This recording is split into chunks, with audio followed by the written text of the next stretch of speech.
After the original Deception, Invitation to Darkness, the Deception series took a different direction. The first game was fairly controversial, with the protagonist making a pact with the devil to get revenge on the people who framed him for the murder of his own father. It's interesting to note that the first game had a warning label on the back of the CD case about the satanic references that could be found in the game, despite the lower age rating than the rest of the series. A lot of what made the original Deception different and special was cast aside in the following sequel, and I was interested to see whether this was a good or a bad thing. Today we're going to cover where most of the foundation of future Deception games really got laid down in Kagero Deception 2.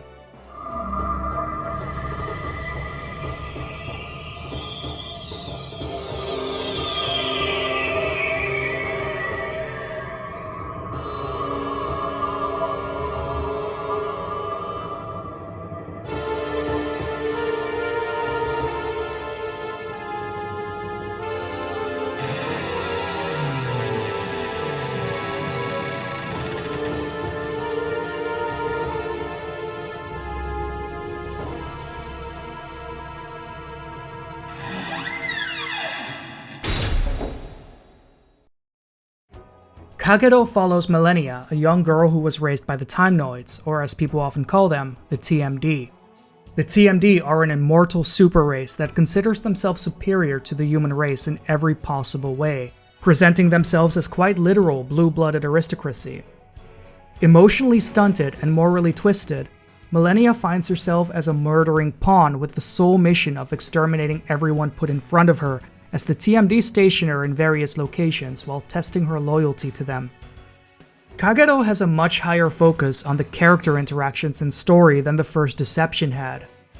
Where the silent, fallen prince mostly fought against a string of unrelated people finding their way to your castle for most of the first game, in Kagero there's a bigger sense of escalation, both in the story and the gameplay, something that is immediately demonstrated with the first mission. In the first game, the first stage kinda played out like any other stage. You place traps, you kill the people there, or you fail the stage. Whereas in Kagero, you're allowed to actually lose the tutorial level. Your enemy basically just flees the stage without fighting back, and if you let him go, you get a pat on the back along with a "good luck with this."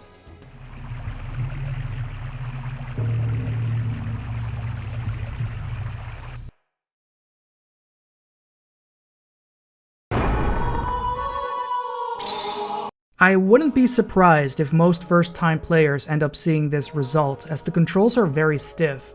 They're mostly true to the original's control feel, which is fairly awkward when you consider that the first was an early 3D first-person title that controlled like an old dungeon crawler. And this is a third-person game that at times has the flow of an action game. It's especially awkward when you try to quickly run around corners and you can't really get too close to them before being allowed through. It's the sort of distance that makes more sense in first person and feels off in third person, but it's also not an action game, so I can look past it, even if I struggled with it early on. That said though, enemies don't really let you pass them as easily as they once did, so if you find yourself stuck between two enemies in a narrow space, that's pretty much it, you're dead.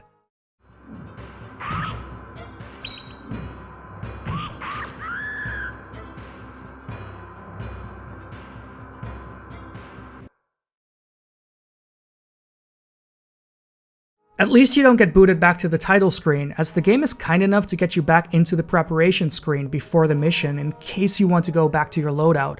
And all cutscenes are skippable, so you don't have to sit through the same cutscenes over and over again if you ever get stuck.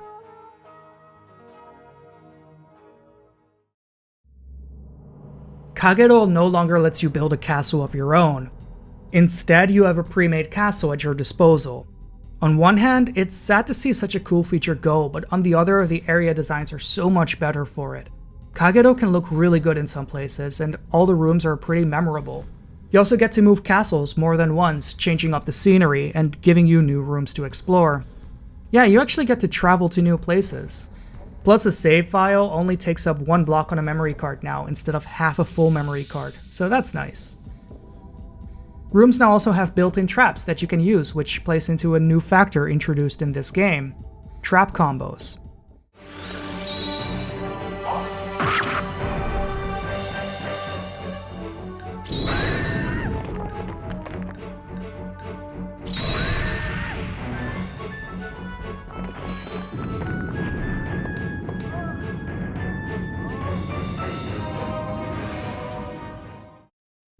Instead of returning to a specific room and placing your traps through the entire building, you get to pick traps before you enter the stage. You get 3 traps each of 3 different categories. So 3 traps for ceilings, 3 for walls, and 3 for floors. When you walk into a room, you're allowed to set traps at any moment with the circle button. As long as a category's trap isn't on a cooldown, you're allowed to replace it. You can also place 1 trap of each category in each individual room, and they keep separate cooldowns per room. Every trap type corresponds to its own button on the controller, so ceilings are triangle, walls are square, and floors are X.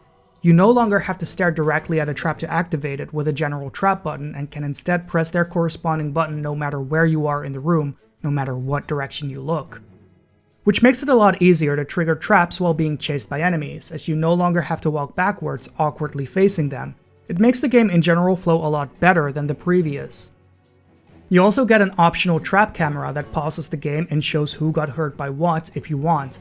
I liked it, but if you're watching this footage and you think you'd rather not have this, it can be turned off. Traps now also have extra properties besides damaging enemies, and much more interesting attack ranges. An arrow flies through the entire room, a landmine will stay active until someone steps on it and the explosion sends them flying. A rock can roll off stairs. A lot of traps have knockback effects, or pin enemies to a location, which means you can now combo multiple traps into a single chain to do more damage to an enemy.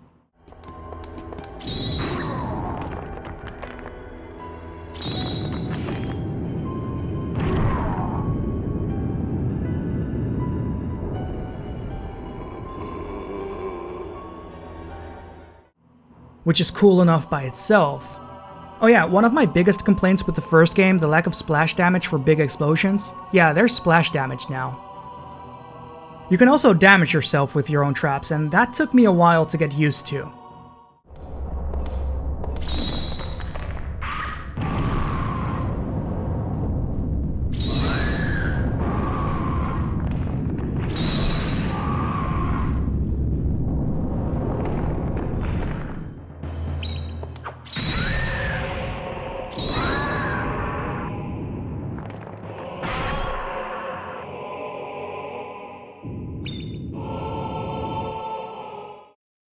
There's just something very satisfying about cycling enemies through your traps, knowing they're fully at your mercy once they're struck with the first trap.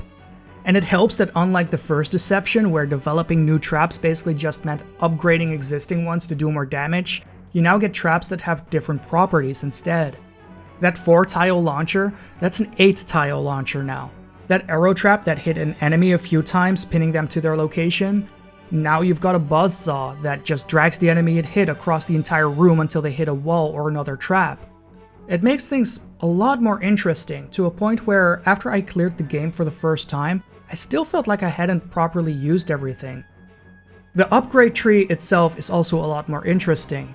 Instead of a straight line of improved versions of the same trap unlocking each new one, every new trap requires you to research 2 traps on the development tree before it, making it feel like there's a larger sense of progression happening with your unlocks, and giving you a sense that even traps you don't really use that often or don't like that much matter.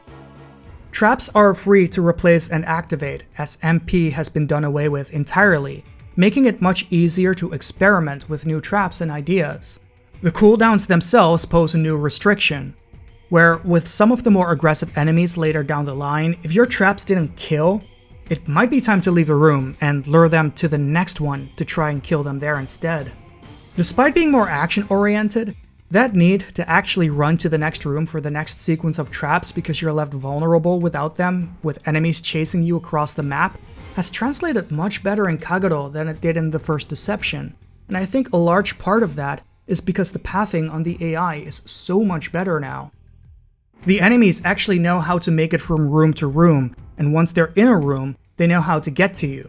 Likely a benefit from no longer having to deal with user-created dungeon layouts. So the concept of something like masks to lure enemies to certain directions is something that's not required anymore, and as such, it's no longer in the game. There's a larger variety of enemy types now, where in the previous game it mainly came down to the difference between physical and magical resistance. You now have enemies that will jump at you, fire projectiles at you, slowly walk towards you, or run away the second they see you. And they come in different combinations through the game, always in sets of 2, with more to replace whoever died. Every stage has 1 or 2 places, depending on the map, that have a special crystal that allows you to replenish your health once. In some stages, making your way to these becomes a really big gamble whether it's worth it or not, as stage setups aren't often as simple as they used to be anymore, and a few of them have a fairly long straight stretch of open space leading to them from the entrance of the room with no cover from the more aggressive enemies that leap at you once they're in line of sight. Something that really shocked me when I got there was the moment in the game where, due to story complications, you're guarding a castle that has a treasure in it. Also, the treasure is rigged and you killed the person who had the detonator without knowing about it. Anyone tampering with it will cause the entire castle to blow up. Nobody is aware of this last part while they keep coming in, hoping to get that treasure as the rumors start to go around it's practically unguarded. And then tougher people start showing up when they hear it's heavily guarded. And they started getting mixed with people who outright want revenge for the people you've previously murdered. This entire setup is basically a third-person tower defense game, like the kind that became popular a bit over 10 years later with the likes of Dungeon Defenders, or, considering the trap combos, Orcs Must Die, and it did this on the PlayStation 1 in 1998. What's especially cool about this setup is how they use the map and the enemy AI patterns for these missions especially well. The map has 2 major paths from the main starting point to the goal they're trying to get to. And besides this, there's a secondary entrance that some of the sneakier enemies try to enter to get past you while you're distracted. Of course, there's only 2 enemies present at any given time. You're never that distracted to not know what's going on, but that doesn't mean the pressure isn't on in these situations. You'll have enemies that upon seeing you will immediately start to run after you, ready to attack. Enemies that ignore you, unless you're really close, prioritizing their objective. Enemies that, when they see you, will try to leave the room. It's that last group that are usually the biggest problem since you can't chase them, or else the first 2 groups will go for the objective. And they're often not easy to let go of enough that you could run back and heal if you needed to. Enemies who chase you, you could basically have follow you all the way back to the healing point if you really need it. And enemies who run for the goal tend to move in a predictable enough pattern that you can just place traps easily in their way to get rid of them. But it's really the ones that leave the room upon eye contact that are the ones to watch out for, since they'll go for the objective when you're not paying attention for a split second. At least, they're the ones to look out for until the really strong late game enemies with immunities and healing powers start appearing, but that's another story.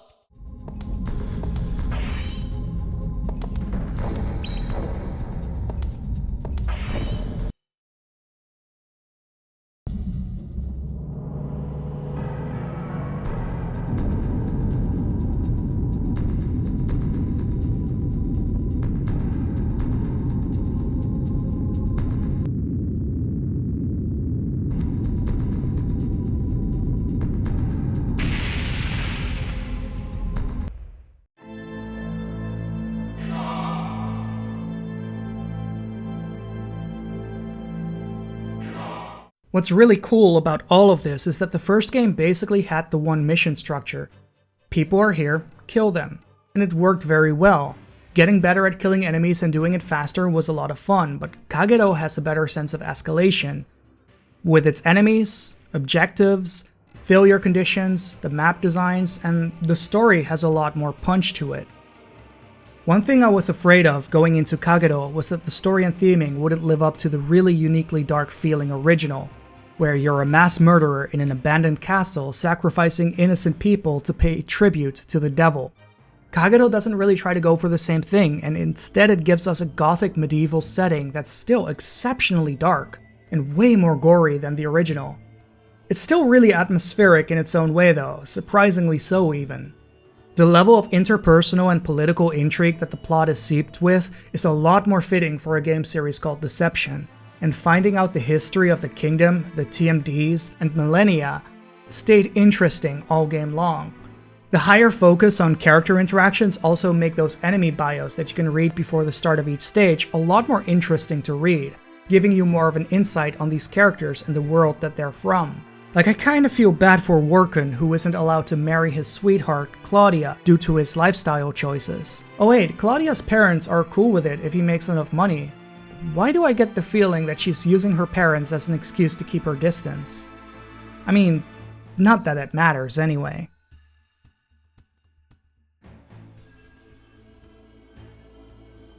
Something that people tend to bring up regarding Kagero Deception 2 especially is how sadistic the game is, without ever really saying why. Often enough, they'll bring up the traps and enjoyment you're getting out of basically torturing people who aren't necessarily evil.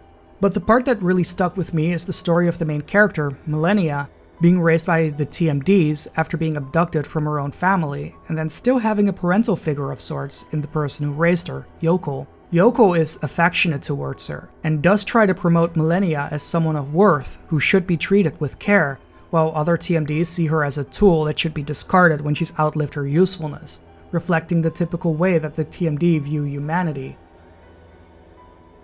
In the meantime, Millennia can barely talk, is emotionally crippled, and has no concept of her own wrongdoings as she murders her own kind. The humans in the game tend to go through a cycle of greed, revenge for those who died, and rebellion towards the TMD for their mistreatment of humans, until the inevitable cleanup attempts to sever ties to whatever just happened when things get too dark. And Millennia toys with this because she doesn't understand any of these concepts. You'd think without the Satanism angle, the dark side of the story would get toned down, but instead the morality of the situation is a lot more twisted than it ever was in the first game. And a lot of that is just because it's no longer a simple revenge tale. It's the story of a brainwashed child who doesn't know any better, with the player's actions in the story deciding if she ever learns to redeem herself or becomes even worse.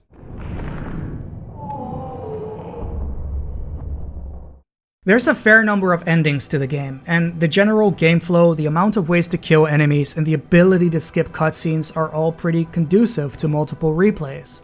Where the first Deception is a game I was happy to have played, Kagero Deception 2 is a game where I was just very happy playing through it. And I pretty much started playing this series because I saw a couple of animated GIFs of this game and thought it looked cool, especially the design for Millennia. Apparently so did Tecmo in general, as her design has shown up as an outfit for Ayane in Dead or Alive multiple times. Would I recommend this game? Yeah, definitely. If you can get past the awkwardness of the controls at first, there's a lot to love here.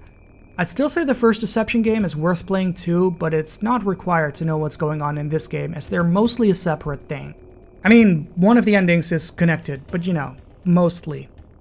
Anyway, this was AboveUp. I hope you enjoyed this video, and yeah, Deception is really cool. I'm glad to be playing these games. You know, these are games that I've never played before, and I've looked around at other reviews, and not to disparage anyone, it was a different time when most of the old reviews went up. But it's largely just people standing in front of their collection going, yeah, I played this back in the day and it was cool, and that's about all they have to say.